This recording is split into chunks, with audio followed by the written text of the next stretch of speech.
Har du svært ved at finde redskaberne og overskud til at kunne håndtere dine teenagebørn eller dine store hjemmeboende børns trivselsudfordringer, såsom depression, angst, skolevægring og lavt selvværd? Fordi det er egentlig ikke noget at sige til, fordi at mange af vores unge mennesker, de er desværre rigtig meget udfordret i livet. Og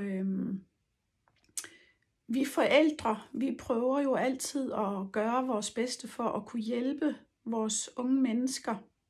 Så er du en af dem, der har prøvet at tale med dit unge mennesker, fordi du har set små tegn på, at dit unge menneske har forandret sig, måske er blevet mere indelukket, ikke er så meget sammen med vennerne mere eller lignende. Har du prøvet at tale med dit barn, nå ind til dit barn, men gentagne gange er blevet afvist? Og hvordan håndterer vi så sådan nogle situationer som forældre? Fordi vi prøver jo ofte mange gange med at bruge de sætninger og redskaber, som vi fik at vide, da vi var unge, hvis vi vel og mærke stadigvæk kan huske dem. Men det er jo det, vi tager udgangspunkt i dag. Men der er jo bare så mange ting, der har ændret sig. Tiderne har ændret sig, og de unge har mange flere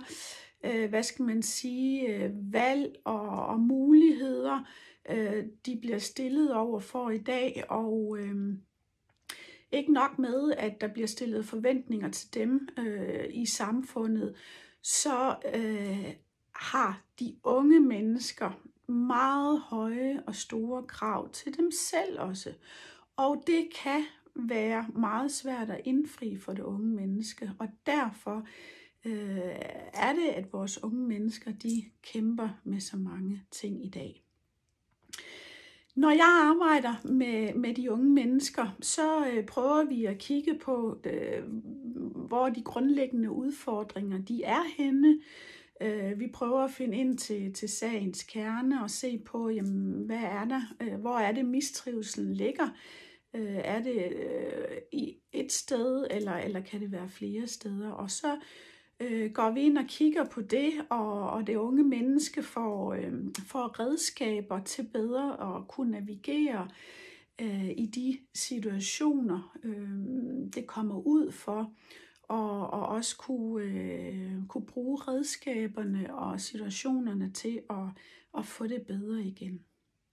Så hvis du har prøvet en del gange at nå ind til dit unge menneske, og det ikke rigtig er lykkes endnu, og du meget gerne vil hjælpe dit unge menneske med at få det bedre i livet, jamen så hjælper jeg gerne dig, dit unge menneske, og tager gerne en samtale med dit unge menneske for at se, hvad jeg kan gøre for jer.